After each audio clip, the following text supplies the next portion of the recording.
Good morning to all of you. In last video, we discussed about physics of the sun.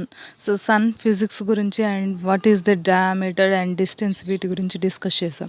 And coming to next topic solar constant అమ్మ. So solar constant అంటే the solar constant is the amount of incoming solar radiation per unit area. For example ఒక unit of area తీసుకుంటే ఆ ఏరియాలో solar energy అనేది ఎంత emit అవుతుంది and ఎంత రీచ్ అవుతుందో ఆ incoming solar radiation, that is known as the solar condition అంటున్నాం. అండ్ అది measured on the outer surface of earth atmosphere అమ్మ. సో అది కూడా ఎర్త్ మీద, సో ఎర్త్ అట్మాస్ఫియర్లో యూనిట్ ఏరియాని కానీ కన్సిడర్ చేసుకుంటే ఆ యూనిట్ ఏరియాలో ఎంత అమౌంట్ ఆఫ్ సోలార్ రేడియేషన్ అనేది రీచ్ అవుతుందో that is known as the solar constant అంటారు. అండ్ ఈ సోలార్ కాన్స్టెంట్ కూడా in a plane perpendicular to the rays. So ఆ రేస్ ఏవైతే ఉన్నాయో వాటికి పర్పెండిక్యులర్గా ఉండే ప్లేన్ మీద సోలార్ రేడియేషన్ అనేది రీచ్ అయ్యేదాన్ని సోలార్ కాన్స్టెంట్ అంటారమ్మా. ఫర్ ఎగ్జాంపుల్ రేస్ అనేవి ఒక 8 degrees ఆర్ 10 degrees ఆఫ్ ఇంక్లైన్డ్గా వస్తున్నాయి. సో అలాంటప్పుడు మన ఎర్త్ మీద 8 degrees or 10 degrees half plate or షీట్ని తీసుకొని అండ్ ఆ షీట్ మీద ఒక యూనిట్ ఏరియాని కన్సిడర్ చేసుకుంటే ఆ యూనిట్ ఏరియా మీద ఎంత రేడియేషన్ అనేది జరుగుతుంటే దాన్ని సోలార్ కాన్స్టెంట్ అంటారమ్మా. అండ్ జనరల్గా మనకి సోలార్ కాన్స్టెంట్కి వచ్చేసరికి దాన్ని ఎస్ తోటి డినోట్ చేస్తారు. And it is 1350 watt per metre square అమ్మ. సో సోలార్ రేడియేషన్ అనేది ఆన్ యావరేజ్గా 1350 వాట్ పర్ మీటర్ స్క్వేర్ మనకి ఫామ్ అవుతుంది. అండ్ సోలార్ కాన్స్టెంట్కి వచ్చేసరికి ఐఎస్సి అంటారు. And the total energy received from the sun per unit time on unit surface area అమ్మ. So unit surface area మీద unit టైంలో ఎంత సోలార్ రేడియేషన్ అనేది రీచ్ అవుతుందో at the same time kept perpendicular to the radiation in space అమ్మ. So మనం ఏదైతే స్పేస్ని తీసుకున్నామో ఆ స్పేస్ అనేది సోలార్ రేడియేషన్కి పర్పెండిక్యులర్గా ఉండాలి, just outside the earth atmosphere. So అది కూడా ఎర్త్ అట్మాస్ఫియర్లో ఉండే రేడియేషన్ని మాత్రమే కన్సిడర్ చేసుకోవాలి. And when the earth is at its mean distance from the sun, so sun నుంచి యావరేజ్ డిస్టెన్స్లో ఉన్నప్పుడు మాత్రమే మనం దీన్ని కన్సిడర్ చేసుకోవాలమ్మా. అండ్ ఇక్కడ సోలార్ కాన్స్టెంట్కి స్టాండర్డ్ వాల్యూ వచ్చేసరికి 1353 watt per metre square. And జనరల్గా మన ఎర్త్ అనేది సమ్మర్లో సన్కి క్లోజ్గా ఉంటుంది అండ్ వింటర్ సన్ ఏరియా టైంలో కానీ ఆర్ రెయినీ టైంలో కానీ ఫార్ అవేగా ఉంటుంది, అంటే దూరంగా ఉంటుంది. సో కాబట్టి ఇలా వేరియేషన్ ఉన్నప్పుడు ఏది సోలార్ డిస్టెన్స్ అనేది మనం కన్సిడర్ చేయలేం. అంటే ఏ టైంని తీసుకోవాలి, సమ్మర్ టైంలో తీసుకోవాలా ఆర్ వింటర్ టైంలో తీసుకోవాలా అనేది. సో అలాంటి సిచ్యువేషన్ కోసం we have to consider on average అమ్మ. సో యావరేజ్ డిస్టెన్స్ ఏదైతే కన్సిడర్ చేసుకుంటున్నామో దాన్ని సోలార్ డిస్టెన్స్ అని కూడా అంటారు, మీన్ డిస్టెన్స్ అంటారమ్మా. సో ఈ variation in distance produced A nearly sinusoidal variation అమ్మా. సో సైనసాయిడల్ వేరియేషన్ వల్ల ఈ డిస్టెన్స్లో వేరియేషన్ ఉంటుంది. And the intensity of solar radiation that reaches the earth. So మనకి ఆ మీన్ డిస్టెన్స్ని బేస్ చేసుకొని కూడా రేడియేషన్ ఇంటెన్సిటీ అనేది చేంజ్ అవుతుంది. ఫర్ ఎగ్జాంపుల్ సమ్మర్కే వస్తే సమ్మర్లో డిస్టెన్స్ తక్కువగా ఉంటుంది సన్కి అండ్ ఎర్త్కి, at the same time intensity అనేది ఎక్కువగా ఉంటుందన్నమాట. అంటే సోలార్ రేడియేషన్ ఎక్కువ ఎర్త్కి రీచ్ అవుతుంది. కానీ coming to winter and rainy సీజన్కి వచ్చేసరికి distance is more, at the same time solar radiation intensity also less compared to summer అమ్మ. సో దాన్నే ఆ వేరియేషన్ని సైనసాయిడల్ వేరియేషన్ అంటారు. అండ్ వీటిని యావరేజ్గా క్యాలిక్యులేట్ చేస్తారు ఎప్పుడు కూడా. ఏ డేకైనా మనం సోలార్ రేడియేషన్ని ఫైండ్ అవుట్ చేసుకోవాలంటే the value on any day can be calculated from the equation. ఈ ఈక్వేషన్ని బేస్ చేసుకొని ఏ డేలో అయినా మనం సోలార్ రేడియేషన్ని ఫైండ్ అవుట్ చేసుకోవచ్చు.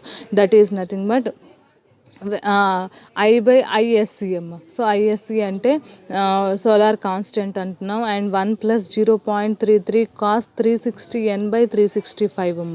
సో 365 అంటే నెంబర్ ఆఫ్ డేస్ అమ్మ. So throughout the year కాబట్టి ఇయర్లో ఎన్ని డేస్ ఉన్నాయో వాటిని కన్సిడర్ చేసుకుంటే 365.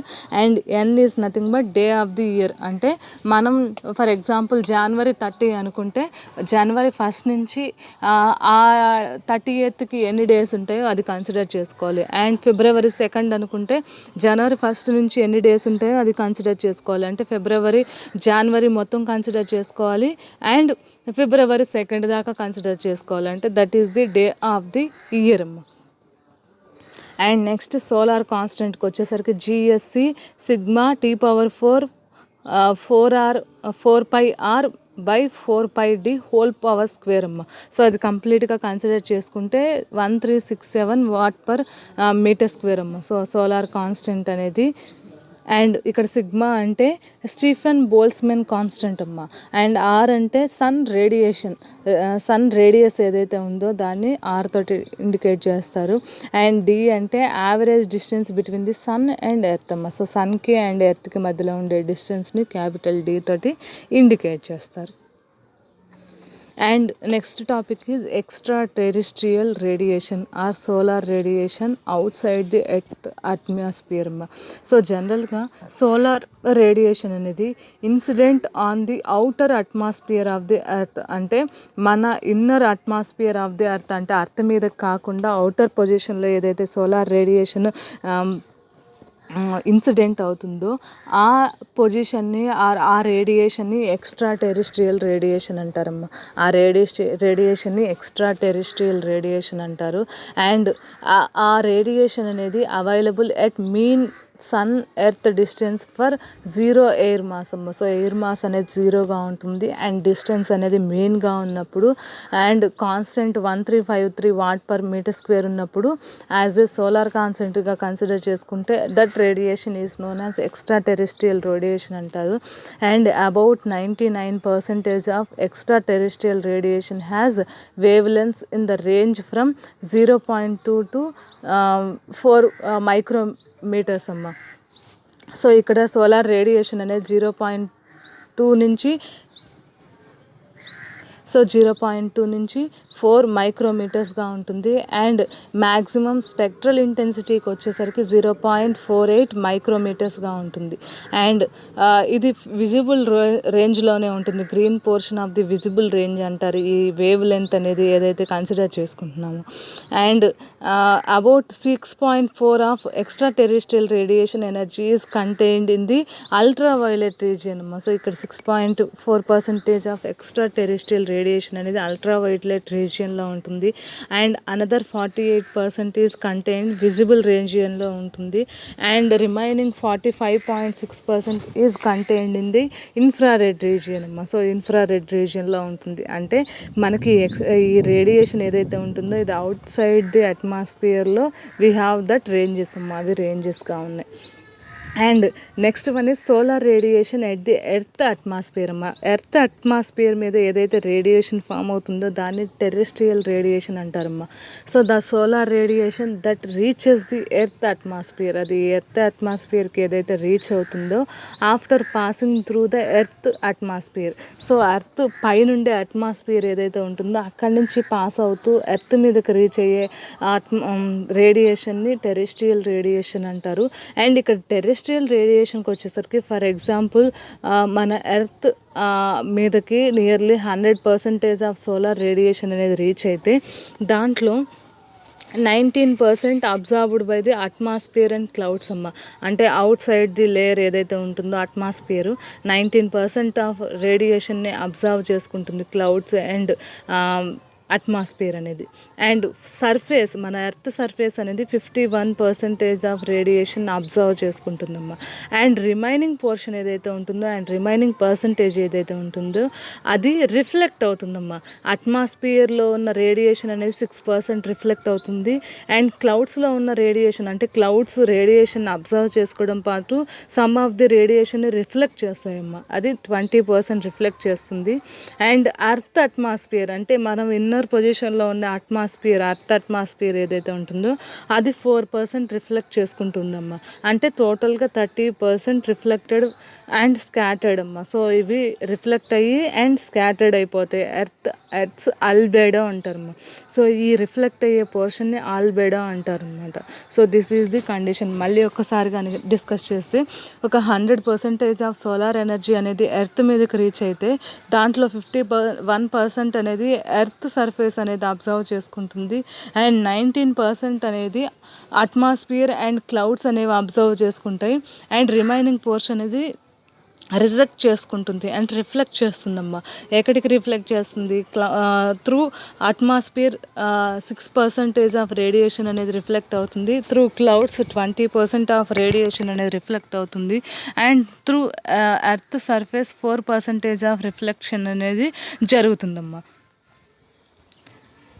So a selective portion of various wavelengths occur different molecules అమ్మ. సో డిఫరెంట్ మాలిక్యూల్స్లో సెలెక్టివ్ వేవ్ లెంత్స్ అనేవి ప్రొడ్యూస్ అవుతాయి. And absorbed radiation increases the energy of the absorbing molecule అమ్మ. సో ఆ రేడియేషన్ ఏదైతే ఇంక్రీజ్ అవుతుందో దాన్ని బేస్ చేసుకొని మాలిక్యూల్ కూడా ఇంక్రీజ్ అవుతుంది.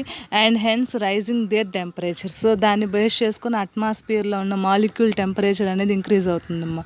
అండ్ కమింగ్ టు ఓజోన్కి వచ్చేసరికి ozone absorb and ultraviolet radiation అమ్మ. సో ఓజోన్ అనేది అల్ట్రావైలెట్ రేడియేషన్ని అబ్జర్వ్ చేసుకుంటుంది. And sodium, oxygen and other atmospheric gases ఏవైతే ఉన్నాయో nitrogen and x-rays and extreme ultraviolet రేడియేషన్ని అబ్జర్వ్ చేసుకుంటుంది. And water and CO2 carbon dioxide absorb almost completely the infrared radiation అమ్మ. So infrared radiation మొత్తాన్ని absorb చేసుకుంటుంది. And dust particles and air molecules కూడా మన రేడియేషన్ని అబ్జర్వ్ చేసుకుంటామమ్మా. So a part of solar radiation irrespective of wavelength. So ఇవి air molecules కానీ and dust particles కానీ వేవ్ లెంత్తో సంబంధం లేకుండా ఈ రేడియేషన్ని అబ్జర్వ్ చేసుకుంటుందమ్మా. అంటే ఏంటి? ఓజోన్ లేయర్ అనేది some of the portion absorb చేసుకుంటుంది. And water and carbon dioxide కూడా సమ్ ఆఫ్ ది రేడియేషన్ని అబ్జర్వ్ చేసుకుంటుంది. At the same time dust particles కూడా అబ్జర్వ్ చేసుకుంటాయమ్మా. And solar radiation propagation in straight line అమ్మా. సో సోలార్ రేడియేషన్ అనేది straight లైన్గా and received at the earth surface అమ్మ. Direction అనేది చేంజ్ అవ్వకుండా సోలార్ రేడియేషన్ అనేది డైరెక్ట్గా కానీ ఎర్త్కి రీచ్ అయితే దాన్ని డైరెక్ట్ ఆర్ బీమ్ రేడియేషన్ అంటారమ్మ. అంటే సోలార్ రేడియేషన్ ఏదైతే వస్తుందో అది డైరెక్ట్గా స్ట్రైట్గా ఎర్త్ మీద రీచ్ అయితే దాన్ని బీమ్ ఆర్ డైరెక్ట్ రేడియేషన్ అంటారమ్మ. If in case solar radiation scattered by dust particles అంటే ఏంటి? మధ్యలో ఉన్న క్లౌడ్స్ కానీ లేకపోతే డస్ట్ పార్టికల్స్ కానీ ఆర్ ఎయిర్ మాలిక్యూల్స్ కానీ and is lost to space and remaining is directed downwards to the earth అమ్మ. సో కొన్ని పార్టికల్స్ సోలార్ రేడియేషన్ అబ్జర్వ్ చేసుకోవడం, కొన్ని పార్టికల్స్ నుంచి పాస్ అవుతూ వస్తున్నప్పుడు ఆ రేడియేషన్ అనేది స్కాటర్డ్ అవుతుందమ్మా. అంటే అది కొంచెం డీవియేట్ అవుతుంది. సో ఇలా డీవియేట్ అయ్యి డౌన్వర్డ్స్గా ఎర్త్ సర్ఫేస్కి ఏవైతే రీచ్ అవుతుందో అండ్ ఫ్రమ్ డిఫరెంట్ డైరెక్షన్స్ నుంచి ఏవైతే రీచ్ అవుతున్నాయో వాటిల్ని డిఫ్యూజ్ రేడియేషన్ అంటారమ్మా. అంటే ఏంటి? డైరెక్ట్గా కానీ మన ఎర్త్ సర్ఫేస్కి రీచ్ అయితే వాటిల్ని డైరెక్ట్ ఆర్ బీమ్ రేడియేషన్ అంటారు. If in case air molecules వల్ల కానీ ఆర్ క్లౌడ్స్ వల్ల కానీ ఆర్ సమ్ అదర్ పార్టికల్స్ వల్ల కానీ రేడియేషన్ పార్టికల్స్ అనేవి డీవియేట్ అయ్యి అండ్ డిఫరెంట్ డైరెక్షన్లో కానీ ఎర్త్కి రీచ్ అయితే వాటిల్ని డిఫ్యూజ్ రేడియేషన్ అంటారమ్మా. And the energy reflected back to the space by reflection from cloud and scattering by the atmospheric gases and dust particles అమ్మ. సో మనం ఆల్రెడీ ప్రీవియస్గా చెప్పాం. So some of the radiation particles or solar radiation అనేది reflect అవుతాయి అమ్మ clouds నుంచి కానీ లేదంటే స్కాటర్డ్ అవుతాయి ఫ్రమ్ అట్మాస్ఫియరిక్ గ్యాసెస్ నుంచి ఆర్ డస్ట్ పార్టికల్స్ నుంచి and by reflection from earth surface అమ్మ. సో ఎర్త్ సర్ఫేస్ నుంచి సమ్ ఆఫ్ ది రిఫ్లెక్షన్ అనేది ఉంటుంది. సో ఇలా రిఫ్లెక్ట్ అయ్యే ఎలిమెంట్ని albedo of earth atmosphere system అంటారు and has a value of 30% అమ్మ. సో ఇన్కమింగ్ సోలార్ రేడియేషన్ అనేది 100% ఉంటే 100%లో 30% అనేది reflection back to top of the atmosphere అవుతుందమ్మా. And the sum of beam and diffused radiation is referred as total or global radiation అమ్మ. So ఇవి 2 marks కిందకు వస్తాయి అండ్ వెరీ ఇంపార్టెంట్ అమ్మా. సో రిఫ్లెక్ట్ అయిన సోలార్ రేడియేషన్ ఏదైతే ఉంటుందో దాన్ని ఆల్బెడో అంటారు. అండ్ స్ట్రైట్గా వచ్చే రేడియేషన్ అండ్ డిఫ్యూజ్ అయ్యే వచ్చే రేడియేషన్, ఇవి రెండింటిని కంబైన్ చేస్తే దాన్ని total radiation or global radiation or insolation అంటారమ్మా. And the radiation therefore available on earth surface is less that what is received outside the earth atmosphere అమ్మ. So ఈ radiation ఏదైతే earth సర్ఫేస్లో reach ఉంటుందో terrestrial radiation అనేది అది తక్కువగా ఉంటుందమ్మా compared to outside the earth atmosphere. అంటే ఎక్స్ట్రా టెరిస్ట్రియల్ రేడియేషన్ కన్నా టెరిస్ట్రియల్ రేడియేషన్లో సోలార్ ఎనర్జీ అనేది తక్కువగా ఉంటుంది. And this reduction in intensity depends on atmospheric condition అమ్మా. సో ఈ కండిషన్స్ ఆర్ ఈ తక్కువగా ఎందుకు ఉంటుందంటే టెరిస్ట్రియల్ రీజియన్లో రేడియేషన్ అనేది డ్యూ టు అట్మాస్ఫియరిక్ కండిషన్స్ అమ్మ. And distance travelled by beam radiation అంటే టాప్ ఆఫ్ ది అట్మాస్ఫియర్లో సోలార్ రేడియేషన్తో కంపేర్ చేస్తే bottom of the solar atmosphere or inside the earth అట్మాస్ఫియర్కి వచ్చేసరికి అక్కడ రేడియేషన్ అనేది తక్కువగా ఉంటుంది డ్యూ టు అట్మాస్ఫియరిక్ కండిషన్స్ కానీ, లేదంటే ఎక్కువ డిస్టెన్స్ మూవ్ అవ్వాలి at the same time through the atmosphere before it reaches the location of earth surface. So earth సర్ఫేస్కి రీచ్ అవ్వాలంటే ఎక్కువ డిస్టెన్స్ అనేది మూవ్ చేయాలమ్మా. Next the term called air mass అమ్మ. సో ఎయిర్ మాస్ అనేది often used as a measure of distance travelled by the beam radiation అమ్మ. So beam radiation ఎంత distance travel అవుతుంది అనేది మెజర్ చేయడం కోసం we have to consider air మాస్ని consider చేసుకోవాలి through the atmosphere before it reaches a location on earth surface. అది earth సర్ఫేస్కి రీచ్ అవ్వకముందే ఆ ఎయిర్ మాస్ని బేస్ చేసుకొని we can find out that beam radiation అమ్మ. సో ఎయిర్ మాస్ అనేది ఎం తోటి ఇండికేట్ చేస్తారు. Path length travelled by beam radiation అమ్మ. సో బీమ్ రేడియేషన్ అనేది ఎంత పాత్ లెంత్ రీచ్ అవుతుంది divided by vertical path length of atmosphere అమ్మ. So atmosphere vertical path length ఉంటుందో దాంతో డివైడ్ చేస్తే we can get the air mass అంటారమ్మా.